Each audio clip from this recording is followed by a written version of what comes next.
Негизи Илимдер Академиясы чындыгында баягы саясат менен эмес, ошол илим издөө жаатында алектенсе тур болот. Бул мыйзамдагы негизги максат ошо болсо керек. Бекболсун Шембекович,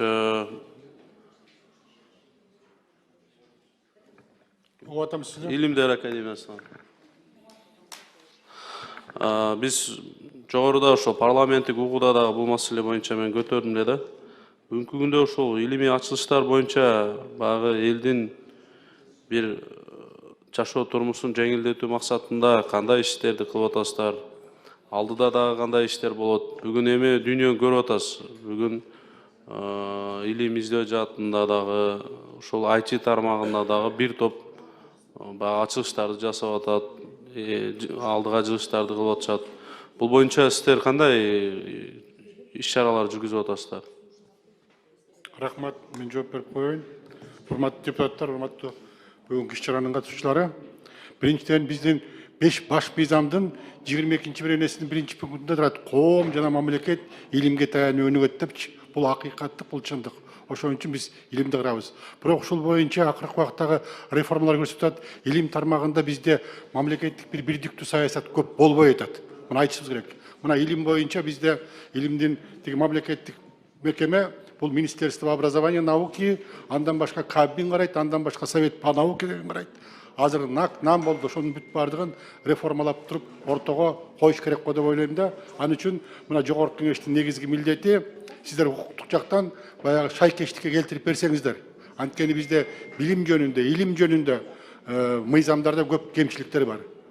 Бул ушундай ушул. Агай, бүгүнкү күндө канча илимдин кандидаты бар, канча профессор бар бизде?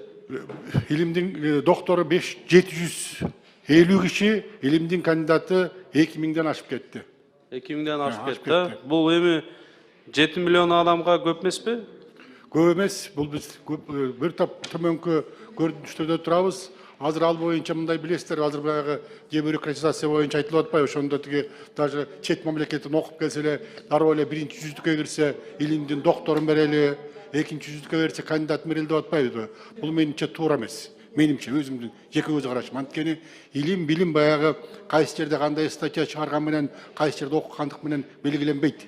Ал деген жанагы өзүнүн бир илимий көрсөткүчүн бериш керек деп ойлойм. Ушул жактан маселелер бар. Бул боюнча биз юстиция министрлиги менен дагы сүйлөшүп атабыз. Бул проблемаларды чечип. Ай, негизи илимпоздорго эч кандай баягы жок претензиячы. Бирок ошол ачылып аткан илимий ачылыштар практика жүзүндө колдонуп атабы же теория боюнча эле калып калып атабы мындай? Лишби ошо кандидат алыш керек, лишби бир профессор алыш керек дегендейчи. Туура айтасыз. Бул эми баягы интеграция болуш керек да, туурабы? Практика, теория менен практика айкалышып, элдин бир жашоо турмушун жеңилдетүү, айыл чарбасында болсун, экономикада болсун, мисалы үчүнчү.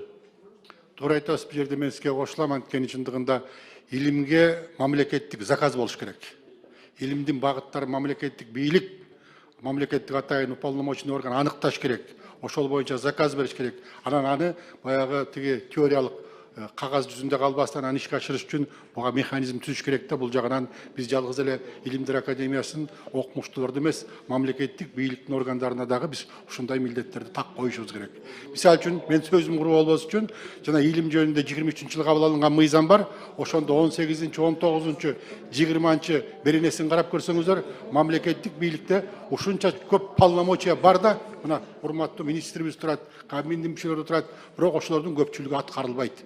Ишиңизге ийгилик. Эми мындан ары дагы ошол ачылыштарды көбүрөөк жасасаңыздар. Бүгүн агрардык өлкө дегенибиз менен үйрөнүүбүздү Кытайдан алып атабыз. Көп продукцияларды импорт болуп атат, мисалы үчүнчү. Эми мамлекеттен ушунча каражат кетип аткандан кийин сиздер тараптан дагы мамлекетке бир жыйынтык болуш керек да. Элдин жашоо турмушун жакшыртууда бир топ бир илимий практикалык ачылыштар жасасаңыздар, биз силерден ошону күтөбүз. Жогоруда айткандай эле ар ким өзүнүн ишин кылыш керек. Мына бүгүн президентибиз мурда силерде шайлоо түрүндө кабыл алынып атса, азыр ушул туура президенттин назначениясы менен кабыл алынып турган бул туура, аябай колдоном. Себеби илимпоздор саясат менен эмес, ушу илим ачылыш жаатында иш алып барыш керек да. Бул нерсени колдойм.